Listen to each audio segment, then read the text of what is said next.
কি করে সম্ভব? এই ধর মন্ত্রপুত পানি।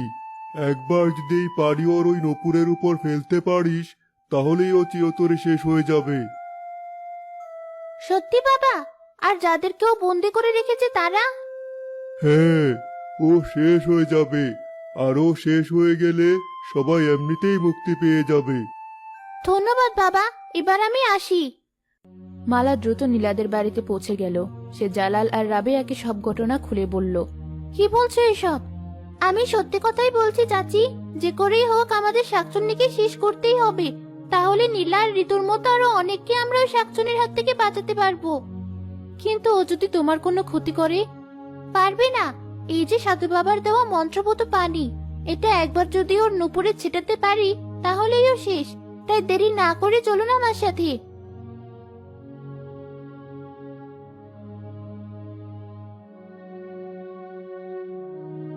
চাচি, আপনারা এখানে গাছের আড়ালে লুকিয়ে থাকুন, বাকিটা আমাকে একাই করতে হবে।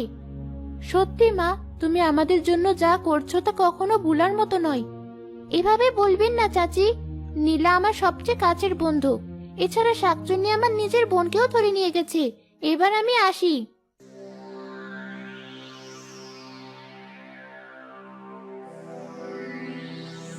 আরে, কেমন মানুষ মানুষ গন্ধ পাচ্ছে মনে হচ্ছে। ওই তো একটা মেয়ে আসছে। ভালোই হলো, আমার মানুষ খুঁজতে কোথাও যেতে হলো না। এটাকে আমি এখান থেকেই ধরতে পারবো। এবার আমার নুপুরের খেলা শুরু করি।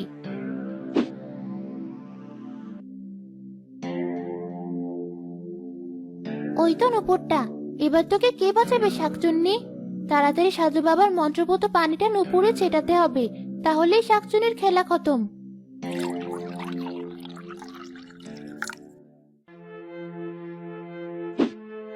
আরে বাবা, মরে গেলাম।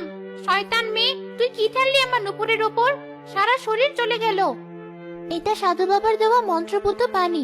তুই অনেক চালিয়েছিস আমাদের। এবার তোর কি হবে? মরে গেলাম আমি। শাকচুনি যন্ত্রণায় ছটফট করতে করতে সেখানেই আগুনে পুড়ে ভস্ম হয়ে গেল। সাথে সাথে নীলা, ঋতুসহ আরো অনেক মেয়েরা বেরিয়ে আসতো শাকচুনির শরীরের ভিতর থেকে। ওই তো আমাদের নীলা। আমি জানতাম তুমি আসবে আমাকে বাঁচাতে। না মা, আমরা না, তোকে মালা বাঁচিয়েছে। মালা? হ্যাঁ মা, মালা নিজের জীবন বাজি রেখে তোদেরকে বাঁচিয়েছে। আপু, তুমি এসেছো। আমি জানতাম তুমি আসবে। হ্যাঁ বোন, আমাকে তো আসতেই হতো। মালা, তোকে অনেক ধন্যবাদ। আজ তুই না থাকলে হয়তো এই শাকচুন্নি আমাদেরকে মেরেই ফেলতো। কি যে বলিস, তুই বিপদে পড়বি আর আমি তোকে বাঁচাবো না?